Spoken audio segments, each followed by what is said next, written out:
এটা হচ্ছে একটা ডোনার বলে এটাকে, চিকেনের ডোনার। তো আমার হাজব্যান্ড এটা হালাল দেখে নিয়ে এসেছে। আমাদের খুবই বাসার কাছে হচ্ছে আলডিয়া রেবে আছে, দুইটাই আছে। তো আমরা হচ্ছে এটা রেবে থেকে কিনেছিলাম। তো রেবেতেও অনেক সময় হালাল জিনিস পাওয়া যায়, তো একটু দেখে নিতে হয়। এটা হচ্ছে ডোনার এখানে বলে। তো এটাকে আমি সরাসরি হচ্ছে গ্রিলে দিয়ে দিয়েছি, আর সাথে হচ্ছে কিছু ফ্রেঞ্চ ফ্রাইও দিয়ে দিয়েছি। এই ডোনারটা হচ্ছে এখানে হচ্ছে নর্মাল, সব জায়গায় হচ্ছে এখানে পাওয়া যায়। বিভিন্ন তুর্কিশ আরবিয়ান দোকানে যেগুলো আছে তো ওইগুলো পাওয়া যায়। তো এগুলো অনেক সময় বক্সে থাকে, আবার রুটির সাথেও থাকে। ওগুলো গরম করতে দিয়ে দিয়েছি। আর এই ফাঁকে হচ্ছে আমি কিছু টমেটো, শসা আর একটু হচ্ছে পেঁয়াজকে জার্মান ভাষায় সুইবেল বলে। আর এখানে হচ্ছে আমি কিছু রুটি নিয়েছি।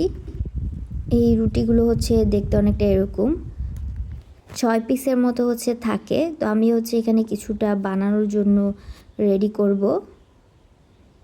আর এটা হচ্ছে খুবই অ্যাভেলেবেল, এটা চাইলে মানুষজন হচ্ছে অনেকভাবেই খেতে পারে, বা বিফের সাথে হচ্ছে বিভিন্ন সালাদ বা চিকেন, তো যার যেটা ইচ্ছা মতো। তো আমি এখানে চিকেন নিয়েছিলাম, আর এইগুলো হচ্ছে কিছু সালাদ আছে। তো আমি হচ্ছে সালাদগুলো এখানে একটা একটা করে দিয়ে দিব।